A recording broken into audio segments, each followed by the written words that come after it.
Did the Uprising change their Twitter tag to Boston Hard yet, or? Oh, yeah, because Texas Hard got dropped, right?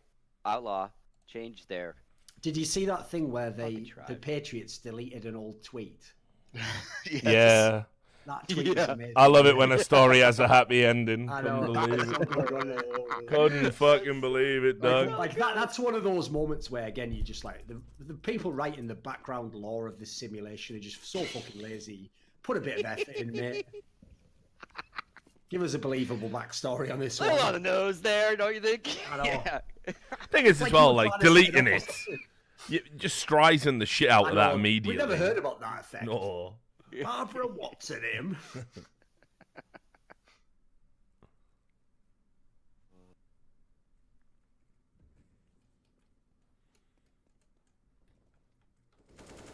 But yeah, man, there's just so much stuff coming out about that league. What I love as well is how leaky that fucking ship is. It's fucking brilliant. The stuff I hear on a daily basis, dude. When you've pissed off half your crew, yeah, between all the people they've let go, so there's all the public firings that it's in the news and stuff, but then there's all the contractors and stuff for all these leagues and all these events that they work with really tightly. That just, oh, by the way, tomorrow you don't have a job as well. And no warning, no anything. Just kind of the way Heroes of the Storm kind of folded is how they do everything. Oh, by the way, you know how we promised all this stuff? It's not going to happen. What it reminds me of as well is that you guys will know this example, but you know back in the day, the old MLG, where they were their own company, and they used to repeatedly go through that cycle, you know, where they'd like expand, they'd have like hundreds of employees, then they'd be like, oh, the numbers are going to be coming out for this quarter, quickly fire like a third of the staff, and then, you know, you get to count like, oh, look, got a little bit of extra money here for the salary, the revenue's not as bad now. It's like they and then after that reporting phase, they would then just hire people, you know, to do that job again. It's like it's like basically they were just doing a very clever job of making it wherever you were looking at that moment, things looked great, but then you just sort of keep shifting things behind the scenes while people aren't looking. Yeah, because they fired us in Phoenix from that. Yeah. Exactly. Yeah, very much like that. Very much. Because obviously, you know, if the numbers are reported to just somebody who's reading the story, they're not going to know how you got that number. That's what they're banking on, right? We had somebody come by the stream and basically say, like, I worked on Heroes of the Storm, and we were told 25% of us would be losing our jobs, but we weren't told which 25%. So we just had to, like, fucking wait until for like 2 weeks or something before anyone knew it was fucking... I know, right? No, I didn't have time to verify it, but it sounds like the classic kind of clusterfuck Activision Blizzard would find themselves embroiled in. Well, it happened with the latest layoffs, right? The news of the layoffs and the 800 people happened before the actual layoffs, so people had to spend that weekend going, well, when I go to work on Monday and Tuesday, am I going to get a pink slip? And then a bunch of them did. Imagine that. Yeah.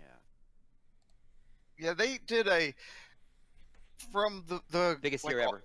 All the IT people that I had talked to pretty much said anybody that ever questioned management is the ones that got all let go. It's not like they just said, oh, we need to let go this percentage of our workforce. They picked and choose, like, this guy's trouble, this guy questions. Oh, of course. The place is a fucking cult. It really is. But without that uplifting central message that at least, you know, initially draws you in. You're just not a team player anymore, Jason. Without the uplifting message that, you know, just drink this Kool-Aid.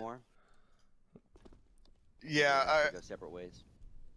You know, so I'll tell this part of this. Like, I came in there to help him with the observing stuff, and Jackie knows how I saw that, and the fact that they didn't want to work with him anymore because he questioned and Sleggy questioned them. So I asked them to add a mini map, and that's why Blizzard hate me. Yeah, I mean, who would want to know where players were? That's actually called a vertically challenged map, Jackie, and your ignorance on these topics has gotten out of hand. So I'm going to need you to go straight to the gulag. I mean, yeah, can you write a post-it note, Jackie, on that? Yeah. Thank you. Reprogram him to level 3. Yeah, and the frustrating part with all that is, like, the developers are just absolutely fucking brilliant. Just jaw-dropping, brilliant. But they've never done a broadcast before in their life, and they would send you a message mid-show. I didn't like that switch. Well, I didn't fucking like it either. But you know how many decisions I have to make in the next 30 seconds? I can't sit there and dwell on hey, and part of the thing is like you would tank stuff for your team. Like your one fucking observer would fall asleep because working 4 hours was too much for him, and so you'd cut over to his camera and he wouldn't be paying attention, and then you'd get a message from Blizzard saying, "Hey, why'd you do that?" "Oh well, I messed up there. I apologize." Like you're not going to sit there and throw the other guys under the bus. So there's just so many weird fucking things about that place, dude. There was like so many weird instances where they just kind of didn't realize as well how rude they would be about it, and they would be so fucking blunt and rude, and it's just like, oh, all right, fair enough then. Oh, I'm sure they realize, but like nobody checks them. Like Nate Nance is fucking notorious for that, by the way, across the industry. You won't find anyone in esports who will tell you, Nate Nance is a super polite guy and really fun to talk to. You know what? Even though this isn't actually a bad guy, I'm not naming it for that reason. This is just something that I know. Bearing in mind, actually, one of the stories back in the day you told me, Richard, about Riot, where those people just came in and like budged in front of you in a queue for a drink or something, like, get out of our way. Like, I had a story like that you won't even believe, where when I was at Monty's wedding, I was waiting in this queue with everyone else to put my coat in the cloakroom. And I'm not joking, right? Mike Morheim just walks up, literally just walks right in front of me directly and just walks to the woman and goes, put this in or something. It's like, the mad thing was, it wasn't even just me. There was a queue of like 5 people behind us. And I just thought, what world does this guy fucking live in? That's the thing. You live in a world where you're untouchable and surrounded by sycophants, right? Yeah. That's why in many ways, like, it's actually a shame I don't work in Overwatch, because I am actually like the reckoning of people like that. Because it's like, if they think they can just be rude to other people, well, just wait until I don't have my rock star. And you come in and dare to ask how the day is going. In production, I don't mind rudeness. I just, it needs to come from the right direction and at the right time. Yeah, you have to be blunt in a live show, but it's how you do it and who does it to you. Like I knew as well. Like I thought when we were at that awards ceremony in Vegas and Nate Nanza was there, I thought, he's the kind of fucking arrogant cunt who's going to try and fucking test me, right? He's going to try and alpha dog me here. And I was fucking... Come up like, hey, Richard. And I was... against you here at Blizzard. I was just looking at him, right? Like, looking at him going, please give me this story. Please. But nah, he fucking shit it, didn't he? Of course he did. Because, like, he knows the stuff he's done and the stuff he said. So, whatever. I don't have nothing against Nate. I really didn't deal with him too much, except for the All-Star game stuff. But other than that, never really dealt with him. My biggest problem with him is just this. It's like, if your role is commissioner, you're literally the person who's supposed to be giving all the public statements on these things, and he never does it on any of them. Mm-hmm. Where are all his statements on all the scandals? That's your job. You're the commissioner. Remember, the reason everyone hates Roger Goodell, as though he makes every decision himself, is because he is the front-facing element of the NFL. So as a result, yes, you will be the lightning rod for lots of sometimes unfair and unwarranted hate, but that is basically your job. Whereas what's mad is, like, I've seen so many times that guys just ignored blatantly important issues in the scene. What's mad is, actually, as much as people like to shit on traditional sports, think about like when the NFL, they came out after that Saints Rams game and basically literally admitted, like, yeah, we got the call wrong at the end of the game on that guy where it was pass interference. They just literally said that like right after the game, pretty much. Like the refs did, the NFL said, yeah, we hold our hands up. There's so many esports orgs that will just, they know it's not convenient or expedient, so we'll just never admit we did it wrong. No, they'll never do that. I mean, the fact, Dream Casper, an absolute piece of shit human being. But you know what? O.J. Simpson is too, and his name is still in the record books. Of course, man. That's where esports, sadly, is going to be way further down the line into a dark future because of all the sort of like political angle. Because like the reason I already can tell you that'll never change is because of what they did in Korea, where they just like scrubbed 2 of the greatest players of all time in StarCraft from history because they committed crimes separate to their accomplishments. That's the key part to me. If like there's an element to which, if you really want to like take Barry Bonds off because he cheated to get the records allegedly, I could even sort of see that. But like when the person did something unrelated to their accomplishments, you're basically just pissing on your own game's legacy by removing them. Like, you're actually an idiot. You are literally throwing the baby out with the bathwater on that one. Yeah, I mean, you're passing your moral judgment on something that happened outside the skill set of the sport. It's like Pete Rose in gambling, right?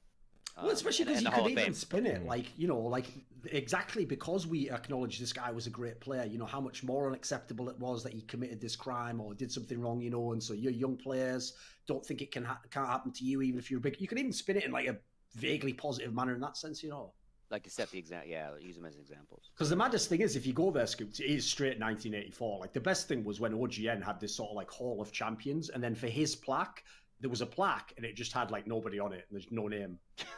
It's like, what sort of mad Soviet Union type unpersoning is this? And then I even had it where I did an interview with a player where actually, if you knew the context of this player's career, it was very relevant to ask about that player because, he was obviously inspired by him and like he was the next great player to play the same race as him in the game. So I just asked him at the beginning, obviously we don't want to talk about the extracurricular things, but I'd just like to ask about this player's influence on you, or early on when you were battling against him, like, was this significant in your career? And the player just literally had to tell me through the translator, like, I literally can't ever say that person's name in an interview, or I will get massive hatred within the scene. It's like saying Beatles. So depressing, isn't it? Yeah, it's crazy. And Alex brings up Alec brings up this Dreamcaster guy. He wasn't ever charged with anything, by the way. He broke. That's also what tilts me, Scoots. Is like I don't know if you saw, but when I got that was one of my scandals last year, right? Was to imply that like when he initially had just, but I remember at first he hadn't even been charged, as you say. It's just that the story looked dodgy, and so they were investigating it. So actually, just as an ethical person, you actually shouldn't really be commenting as a journalist on that as like, oh, he's guilty, fuck the guy. Like, you have no idea whatsoever. So what I did is, by purposely not commenting, and I just pointed out that like, it sucks that now we will never get to see him as a player because he was a very, very promising player and actually had mad impact on his team. And that was literally taken as like, because it was like mob justice type scenario. Again, that was supposedly that I defended his crime. Yeah. Well, actually, what they didn't realize was everyone commenting on his crime, which had yet to be proven to be a crime, was actually just potentially, like smearing an innocent person. You can't know. Yeah. Well, if you look at it's easier to say from this far away, say, oh, it's a shame we didn't get to see Mike Tyson to continue to fight in his prime. That doesn't mean you're in favor of rape. Hell no, yeah. no. Whoa, you like rape and ear biting, Alchemist? Jesus, man. Exactly. I don't. Go to Reddit. I'm not a fan of unconsensual little ear nibble sex. once in a while is all right. No blood. I mean, look, I've said it before, and I always thought if you look at the actual trial, it should have been a retrial for Tyson. There was some gross incompetence going on, very questionable evidence that was entered into the record. Tyson's maintained his innocence as far as I can tell. Just saying. But yeah, again, it's controversial, isn't it? So, can't hold that opinion. The problem I've heard that Kraft had was that he kept trying to convince the top talent at the brothel to take a lower rate. And then Bill Belichick, when they complained, just said, just do your fucking job.